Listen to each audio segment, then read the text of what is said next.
आदाब अर्ज़ है। नाज़रीन किराम, आज से हम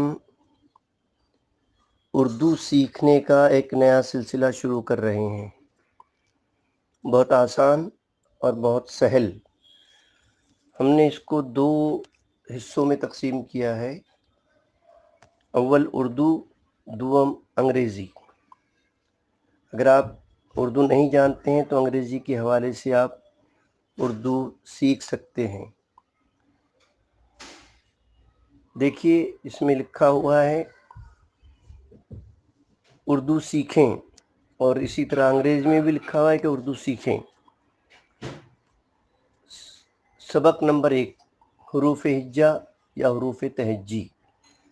पहले मैं उर्दू का पढ़ूँगा, उसके बाद फिर अंग्रेज़ी का पढ़ूँगा, ताकि आप अगर उर्दू की लिपि या उर्दू की स्क्रिप्ट अगर नहीं जानते हैं तो आपको कम से कम आवाज़ के तवस्सुत से, आवाज़ के हवाले से आप उर्दू सीख सकें। तो हम ये अल्फ़ाबेट से शुरू कर रहे हैं, हुरूफ़ हिज्जा से या हुरूफ़ तहज्जी से। उर्दू का पहला लेटर है अलिफ, जिसका नाम है अलीफ़ मक़सूरा, और इसकी आवाज़ है अ।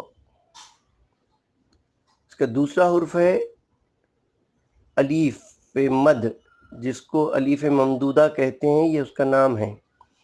और आम तौर पे ये समझा जाता है कि अलीफ़ जमा अलीफ़ बराबर अलीफ़ ममदूदा। इसकी आवाज़ आती है आ। तीसरा हुर्फ है बे। इसका नाम भी बे है, और इसका तलफ़ुज़ यानी इसका उच्चारण जो है तो ब है। इसका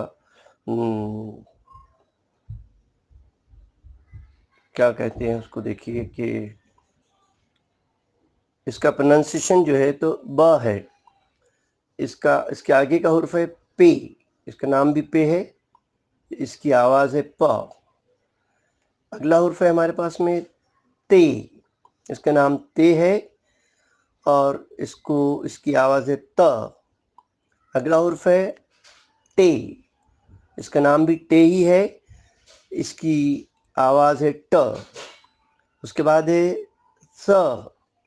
इसको से कहते हैं, इसका नाम भी से है और इसकी आवाज़ है स। अब आइए हम अंग्रेज़ी में जो लिखा हुआ है उसको भी पढ़ते हैं। उर्दू में भी हुरूफ़ हिज्जा लिखा हुआ है और अंग्रेज़ी में भी हमने लिखने की कोशिश की है। तो पहला है अलीफ़ यानी अ,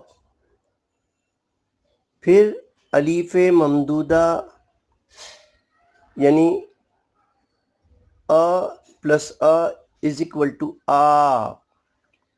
हमारा तीसरा हुर्फ है बे, इसकी आवाज़ है ब। हमारा अगला हुर्फ है पे, इसका नाम पे है, उसकी आवाज़ है प। उसके बाद हमारा अगला हुर्फ है त यानी ते, इसकी आवाज़ भी है ते, इसके आवाज़ त है। अगला हुर्फ है टे, इसका नाम टे है, आवाज़ है ट। और उसके बाद का हुर्फ है से, इसकी आवाज़ है स। अगर आप इन आवाज़ों के तवस्सुत से भी अगर आप सीख लेते हैं तो आपके लिए बड़ी सहूलत हो जाएगी। मेरी उन लोगों से दरख्वास्त है जो उर्दू सीखना चाहते हैं वो इस सबक को अच्छी तरह पढ़ लें, बल्कि अगर कोशिश ये करें कि एक एक हुर्फ को, एक एक लेटर को अगर आप 10-10 बार लिखें तो वो आपके जहन में बैठ जाएगा। अब ये हमने कुल इतने हुरूफ लिए इसलिए कि हम चाह रहे हैं कि कम से कम हुरूफ लेकर के ज़्यादा से ज़्यादा लोग इसका फ़ायदा उठाएं और ज़्यादा से ज़्यादा लोग इसको सीखें। अब इससे बड़ा भी सबक बन सकता है, लेकिन कहीं आप पर बार ना हो जाए, आपको कहीं बोझा ना लगे, इसलिए हम छोटे से छोटे सबक से शुरू कर रहे हैं। अगर आपकी तरफ से हमको डिमांड हुई तो हम असबाब को बड़ा कर सकते हैं। बहुत शुक्रिया।